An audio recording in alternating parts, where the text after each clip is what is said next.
Hello and welcome back to my channel. On this video, I'm going to talk about all of the books that I read in July of 2026.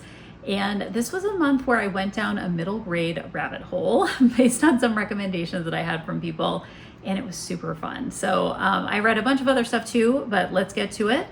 The first book that I started with is one called How to Start by Jodi Kantor, and subtitled Discovering Your Life's Work. This is a relatively short book. It's basically for like new college graduates or new high school graduates who are trying to kind of wrestle with the question of like, can you find meaningful work, like in this day and age? Like, is it easy to do? How do you go about doing it?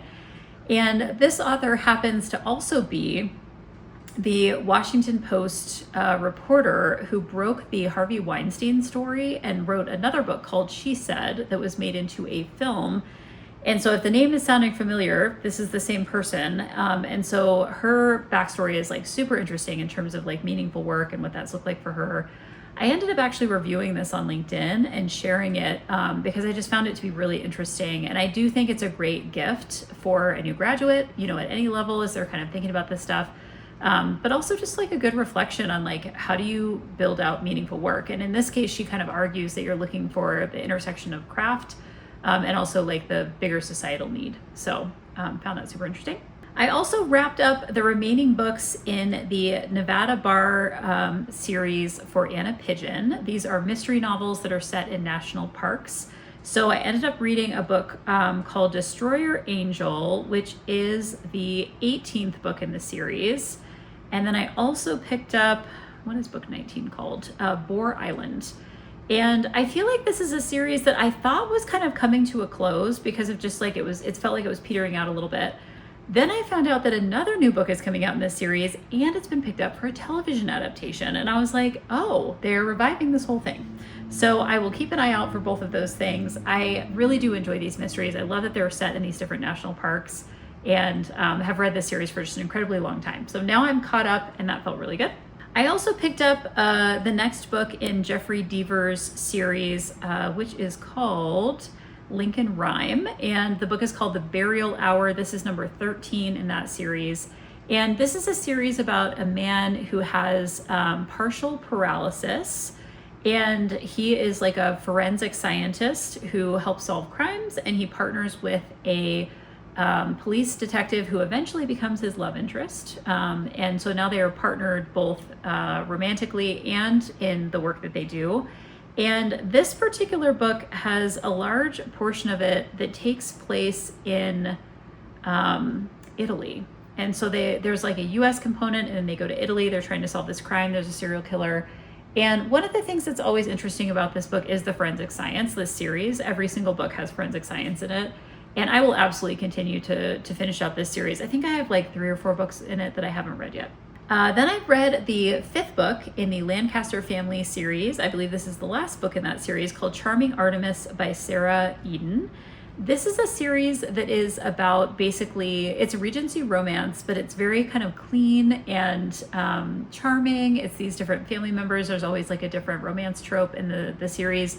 And in this particular one, basically through a series of events, a man and a woman are caught in a totally innocent but very compromising position, and so they're forced to get married. And it's very much like an enemies to lovers. These are people who don't really like each other very much, and so they're kind of forced into this relationship. And then of course, romance evolves from there. But this was a fun way to end that series. Then I picked up a book called Wait With Me by Amy Dawes. This is about a woman who's a writer, and she ends up writing in the waiting area of a like tire store where people are like getting their tires replaced. And she ends up having kind of this romance with a mechanic who works there. And I mean, this book was kind of run of the mill for me. Like, I thought the premise of it sounded cute, and so I picked it up. It is by Amy Dawes, and I had not, I don't think, read her before, and I may pick up other stuff by her. I would say this isn't like a total standout for me in romance. I mean, I read quite a bit of romance, and this was kind of just run of the mill. All right, next I read a book called Living Your Yoga by Judith Hanson Lassiter. This is actually a book that has been out for quite some time. I think this was like the 10th anniversary of it or the 20th anniversary of it. And it's basically about, a lot of the components of yoga that people think about are asana, which is the physical practice of yoga. You think of yoga poses, But there's actually 8 limbs of yoga, that one of them is the asana practice. And there's all these other components of yoga that you are meant to incorporate into your life. Some of that is breath work like pranayama or meditation, which is also stuff that people are relatively familiar with. But there's kind of this like ethical component of yoga as well. And so this author kind of dives into some of that and talks about different ways to kind of bring that into more of like a lifestyle approach, which I always find super interesting. So glad that I picked that one up. Then I read Obsidio by Amy Kaufman, and this is also by co-written with Jay Kristoff. And this is the 3rd book in the Illuminae Files series. I have talked about this before. This is a YA series that is basically like teen romance in space where they're trying to save the world. And the way that the books are printed, it's like all these different like case files, and like there's this lovely design in the books. So I was always listening to these while looking at the physical copy because of just the way that it is like creatively designed. And I loved these. Like they're so creative, they're so interesting. And if you're interested in just kind of like the design of books in addition to kind of the storytelling, I would absolutely recommend this series. All right, next I picked up a book called Long Time Gone by Charlie Donnelly. This is an author that I've read a ton of different stuff by them. It's always kind of like mystery thriller-esque in terms of the genre. And this is about DNA results that reveal a disturbing connection to the mysterious disappearance of a famous baby 3 decades ago. And a woman basically finds out that she is connected to this crime and has to kind of figure out what happened. And she's in a fellowship on forensic pathology, and so there's a lot of forensics that get tied into this author's work as well. And this was a pretty solid mystery. I enjoyed this one, and will absolutely keep picking up books by this author. All right, the next book I picked up is one called More Than Enough by Anna Quindlen. And this is like, I would say Anna Quindlen is like squarely in the kind of like women's literature or like literary fiction category. It's kind of like book clubby books. This particular book is about a woman who's gifted a DNA test from like some of her friends. And when she takes the DNA test, it obviously unveils some things about like her origins and her family that surprise her. And so she kind of goes into a little bit of like a search to try to understand more of like what has happened in her family. And in the midst of this, her father is going through kind of a deepening of dementia. And so she's like dealing with that situation. She is partnered. She's like going through kind of some midlife stuff with a friend who has a cancer diagnosis. So it's very much kind of just like a little bit of like literary drama as she's kind of working through these things. But Anna Quindlen's work, I've read several things by her. They're always like solidly written. They're beautifully written, and would definitely pick up more by her in the future. This is her most recent one that just came out. All right, then I picked up a book called A CEO for All Seasons. This is by Carolyn Dewar. And this is basically a book about kind of like succession planning with leadership, which I didn't really know that's what it was going to be about. I thought it was going to be more about like change management and like being a leader across different seasons of change. And it was more like the cycles of leadership in your own journey as a leader, which was interesting. And it draws from a lot of really interesting research and data that I had just like not encountered in the past. So I'm glad I picked that one up. Then I picked up the memoir, The Unexpected Journey by Emma Heming Willis. This is the wife of Bruce Willis, who has been or has become his caretaker since he was diagnosed with a form of dementia. And this book is basically about their story, but it's also her talking about how caregivers can take care of themselves. She's talking about resources for caregiving. She's talking about everything she's learned through this process. This was actually, I think, a really interesting book. But I would definitely pick it up if any of that sounds interesting to you. I definitely learned some things about kind of the caregiving community that surrounds this particular diagnosis that was really interesting. Next, I picked up a couple of books by Temple Grandin. One is called Thinking in Pictures. The other one is called The Autistic Brain. And Temple Grandin is an academic who is very well known, one, for being autistic. She's one of the first people who kind of started talking about this openly and writing books about kind of her own experience of autism. But she's also known disciplinarily for some of the work she does with like agriculture. And in particular, she is very famous for designing the enclosures that cattle are stored in when they are kind of being transported. And I mean, I don't know a ton about this, but fascinating. Like she had like diagrams and images, and she has a very special relationship with animals where she can kind of feel their emotions and understand what would be hard for them. And so she goes into all of this in these memoirs. And I love the fact that, I mean, anyone who finds their niche, and especially if it's a niche that I'm like, I didn't even know this was a thing in the world that existed, and she's definitely one of these people. I love to hear about that. I love to hear about people's passions and the kinds of things that draws them in, you know, to these very niche areas. And so I found this really interesting. She also draws, of course, on a lot of research. She's an academic. And I do think that some of her stuff, because it was written quite a bit ago, she's updated it over time. Like I think it was a little bit outdated. And so she's kind of bringing in more research about what we know about autism and how it's, you know, what we know about the brain as it's tied to autism and things like that. Obviously, there's still a lot that is unknown in that space too. And she acknowledges those things as well. This was my first time encountering her work. I've known about this researcher and academic for a long time and just hadn't really got around to looking at her stuff. So really glad I picked those up. Next, I read a book called The Courage to Commit. This is by Shawn Johnson and Andrew East. These are two athletes. One is a gymnast, and I think he was like a football player. They're married, and they're writing this book about sticking with something and commitment. I like a lot of what these authors say. I will say, and I don't mean to be like accusatory at all, but as I was listening to this on audio, I did have moments where I questioned whether some of the language sounded just a little bit like AI. I don't think that that diminishes the ideas of this book. And I think that the whole concept of commitment and just like having discipline and like sticking with things and the benefits of that, all of that is very interesting to me. But this was one of the first books I've read where there were just some cadences of speech and the way that the words came together. And I've worked with AI enough that I wondered if there were like little bits and pieces of this that were AI generated. So I would just note that. I mean, I have no way of confirming that. I'm, again, not necessarily accusing them of anything, but it was something that really stuck out to me when I was listening to this. Still, I thought the ideas are great, and it's a relatively quick read, relatively short if you wanted to pick it up.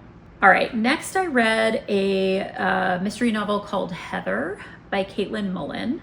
And this is a book that I actually really liked. I feel like it is has a lower rating on average. It's under 4 stars. I rated this 4 stars. It surprised me a little bit to see that it was under that.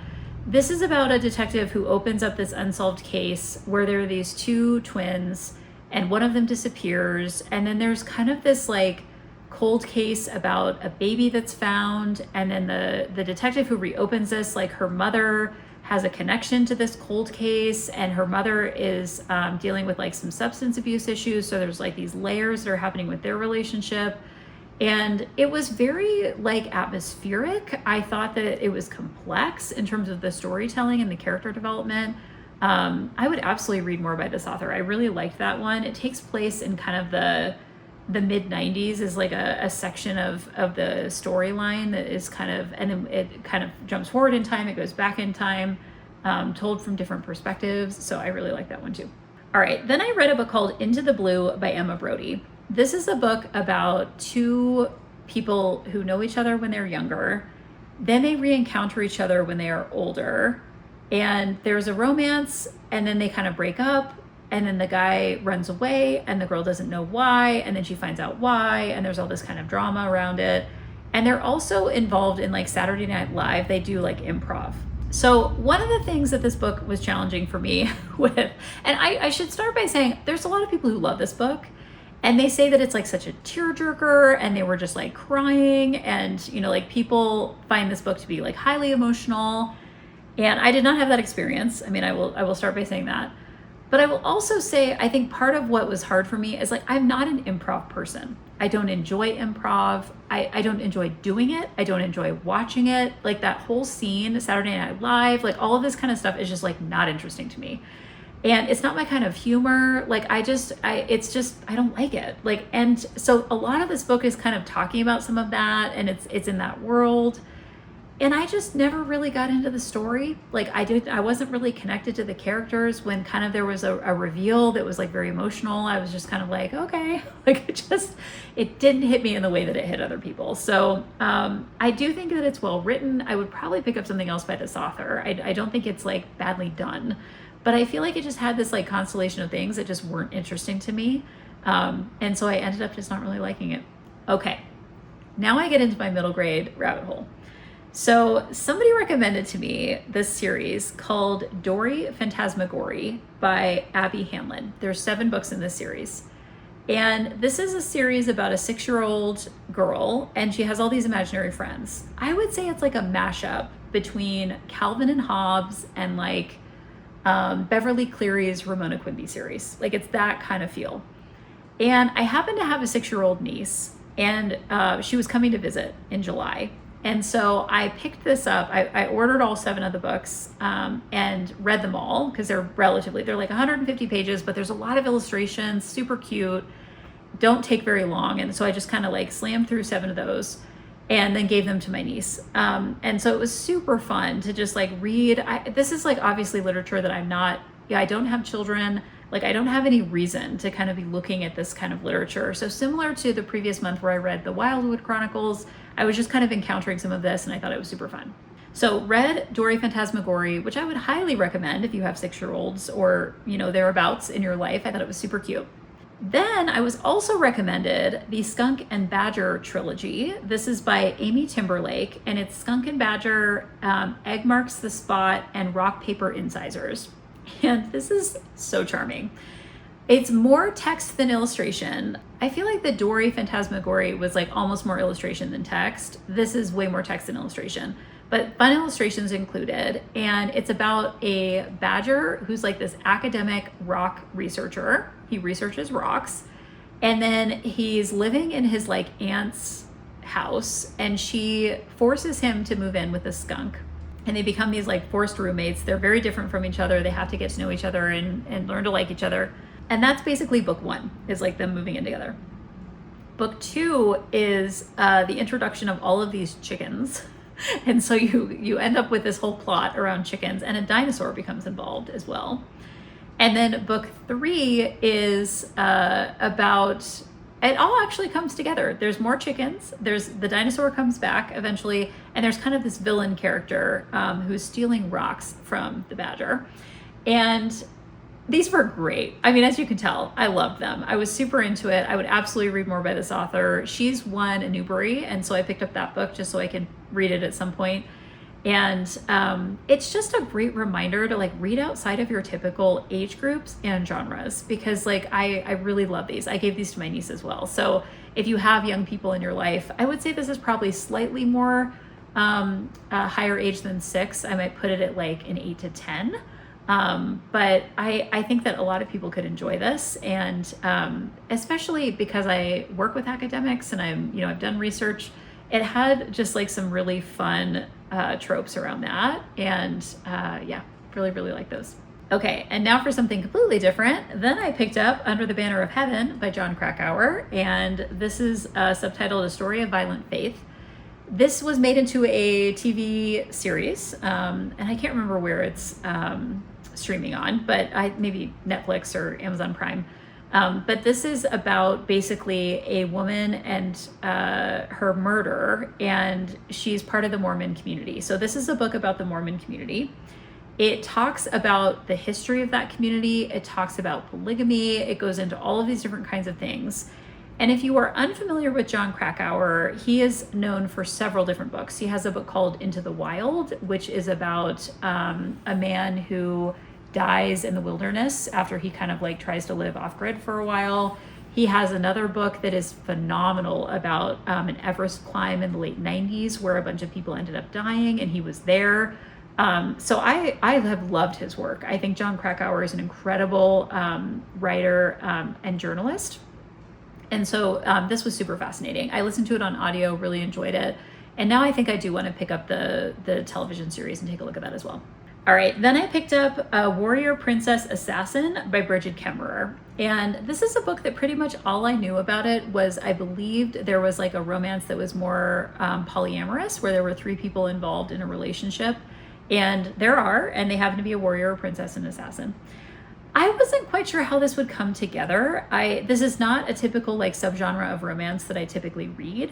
And so I was really interested to kind of see the plotting of this and like how the relationship kind of naturally emerges. And I really like Brigid Kemmerer. I've read a bunch of her stuff. She writes fantasy, she writes YA, she writes contemporary YA, she writes YA fantasy. She's got like a bunch of different things she's done.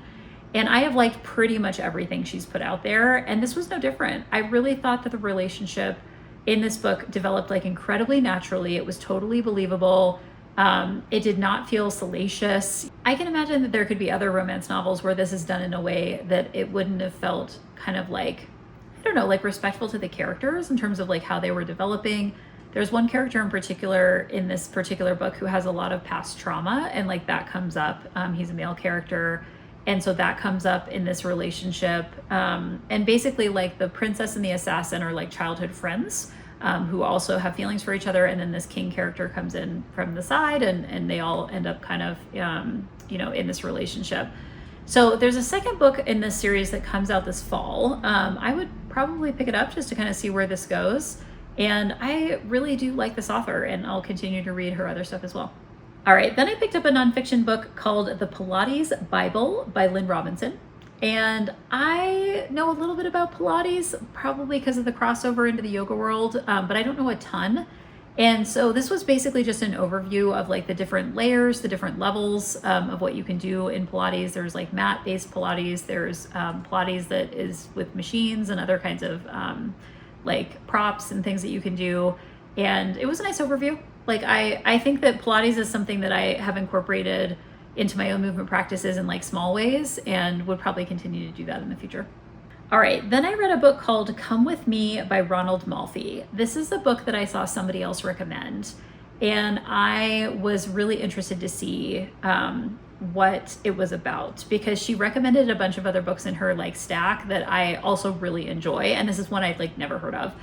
This is a really solid mystery. It's about a man who is married to a woman, and the woman is killed. This is not a spoiler. It happens like in the first chapter of the book. And then he discovers that she had this like secret life, and she was researching this thing. And so he goes down this rabbit hole of trying to understand, why is she researching this thing? How is this related to her life? And she is kind of like, there's like a little bit of a paranormal aspect where she's like slightly haunting him. And so that kind of is surfacing throughout the book. I totally like this one. I would absolutely pick up more by this author. I don't think I've read anything else by him in the past. All right, then I read a book called The Calamity Club. This is by Kathryn Stockett, who is best known probably for The Help. And this book is long. It's like 650 pages long. I listened to it on audio. I would say there's a section in this book, maybe between like 60 and 70%-ish, that I was like, this is probably could be edited down. So there were sections of this that just felt like they kind of went on and on. The book also takes a turn, which I will not reveal, that I was not expecting. I was like, oh, that's what this book is about. Like, interesting. But basically, there's a woman who's an accountant. There is a girl who is an orphan, and there's the orphan's mom, and they all come together in like a different way. I like this a lot. I can see why it's a book club pick. I can see why it's getting a lot of like good press. I think it was well done, but it did feel a little bit long. I felt like every time I sat down to listen to it, I just didn't feel like it was making a ton of progress, and it was like finally done. And I was like, okay, I can like set that aside and move on to the next thing. So I would definitely read this author in the future, but I would just like prepare yourself to be committed to reading or listening to this whole thing, because it's a bit lengthy. Okay, next I picked up If You Lived Here, You'd Be Home by Now by Christopher Ingram. This is a book about a guy who lived in Washington, D.C. He's a data journalist and did a bunch of research and found the town that is like the least like interesting town in the US. And he reports on it, and then the whole town basically comes to him and is like, we're actually super great. Like, you should come visit and like let us prove to you that we're super great. So he goes to visit, and then he decides to move there with his family and his 2 young children. And this is the story of him like moving to this small town and in the Midwest, and like basically like having a different cost of living and like experiencing this community. I couldn't get enough of this book. I would totally read a sequel. I was like, tell me more. Tell me more about what has happened to you in this community and like how this affected your life. And they end up like expanding their family. And there's all these different, stories of the house they buy and all these other kinds of things. I loved it. I love people when they write about lifestyle. And this was a really fun one. All right, then I picked up a book called An Infinite Love Story by Chanel Cleeton. This is a book about a woman who is married to an astronaut who goes missing in space, and she is like basically holding out hope that he is going to come back, and it tells kind of like the history of their relationship. I loved this one. I loved the ending. The ending was like perfect in my opinion. And I love books about astronauts. I'll read them all day long. I love movies about astronauts. I find the whole thing super interesting. Would never do it myself, which is why I love reading about and watching other people do it. So can definitely recommend that one. Then I read a book called Dissection of a Murder by Jo Murray. I really like this one too. It's super well plotted. It's about a woman who defends a man who is accused of killing a judge. And he basically, like, there's a whole section like before the trial that's like leading up to the trial, and then there's the trial, and then there's like the aftermath of the trial. And she ends up going up against her husband, like she's the defense and he's the prosecution. And so there's all these like layers of their relationship that get brought into this. I will say that there's kind of like a twist that happens in this book that I saw from like 50 miles away. I'm not sure everybody would know what this was, but I like had an inkling of it like almost immediately, that I thought that this was what was going on, and I was right. So that did not change how much I enjoyed the book. Like, and when I eventually got there and it was confirmed that this is what was going on, it was still incredibly satisfying. It was still super interesting. I would absolutely read more by this author in the future because I just thought it was super well done. So really like that one too. Then I read a book called The Art of Pacing by Elizabeth Svoboda. It is subtitled A Guide to Balancing Short-Term Demands with Long-Term Thriving. I could have read 500 more pages of this book. I loved it. This is like totally up my alley. I love books on pacing and kind of this idea of like, it's a little bit work-life balance, but it goes beyond that. It's really about strategy. It's really about energy management, which is like something I'm super interested in practicing in my own life. Pacing is something that I think about all the time in terms of like how I manage to juggle a lot of different balls in my life, personally and professionally. And this book was checking all of my boxes. And it's one of those like rare books that I'm like, I wish I had written this book. Like there's a handful of books out there that when I read it, I'm like, yep, that would have been a book that I would have written. And I really, really like this one. Would totally read more by this author. I feel like there were just a lot of really interesting ideas. And it happened to just intersect with a lot of stuff that I've been thinking about like very recently about this concept of pacing and like how we can strategize around energy. And partly because I read so much about neurodivergence, and a lot of people who have neurodivergence are like balancing energy frequently. And so I talk about this a lot in my coaching. I mean, like so many boxes checked on this one. So highly, highly recommend it. Then I read a book called The Book of Guilt. This is by Katherine Chigi, I think is how it's pronounced. And this is a book about triplets who are living after World War II, but it is a alternate kind of history retelling where nobody wins that war. And they're in this kind of like orphanage kind of, and they're being treated for an illness. And then we come to find out it's kind of like not quite an illness. This reminded me a lot of a book that I'm not going to be able to remember the title of. It is by... let me see if I can look this up really quickly. I know another book by this author, and it is not the book I'm thinking of. Okay, so the book I'm thinking of is by an author named Kazuo Ishiguro, and it is called Never Let Me Go. And it was made into a film. And this book, if you're familiar with anything about that film or that book, and I don't want to give too much away, this particular book, The Book of Guilt, had like all the vibes of that. So in that particular book, like there's kind of like a setup, and then you realize something else is going on. And that's what's happening in this one too.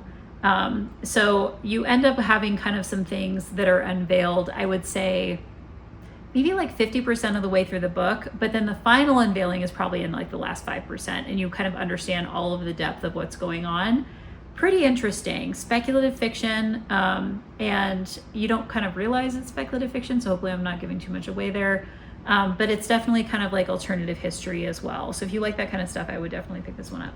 All right, a few more here. Then I picked up a book called As I Walked Out One Midsummer Morning.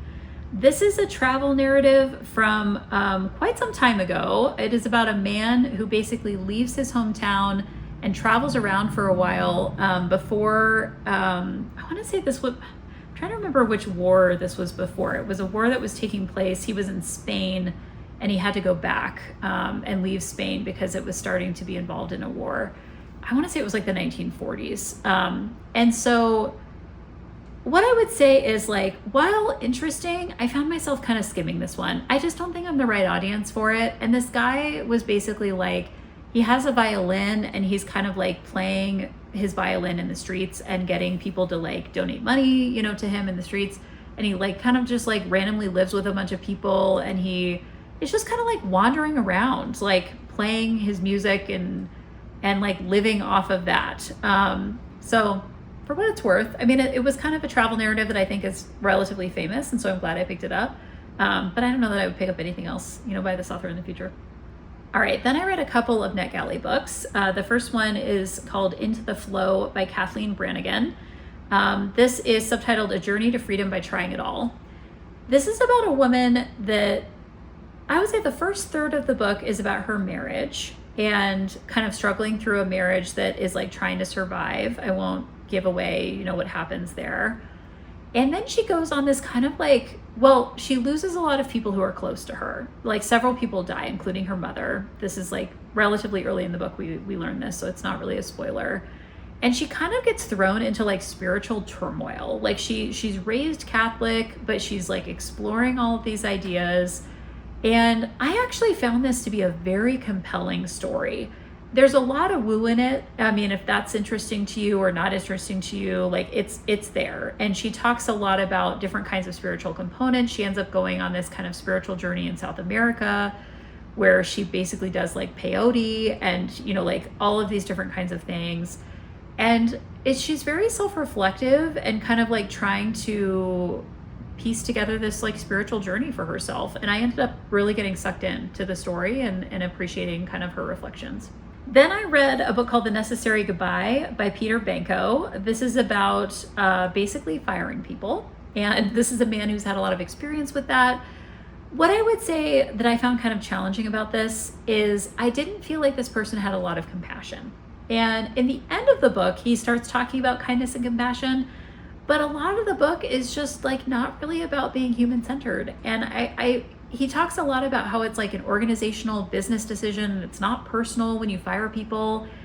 And I just, you know, when people are fired, it is personal and it does affect them. And like, not that we should make all of our decisions based on that. And sometimes, you know, people are not the right fit for a job, and I believe all of that to be true.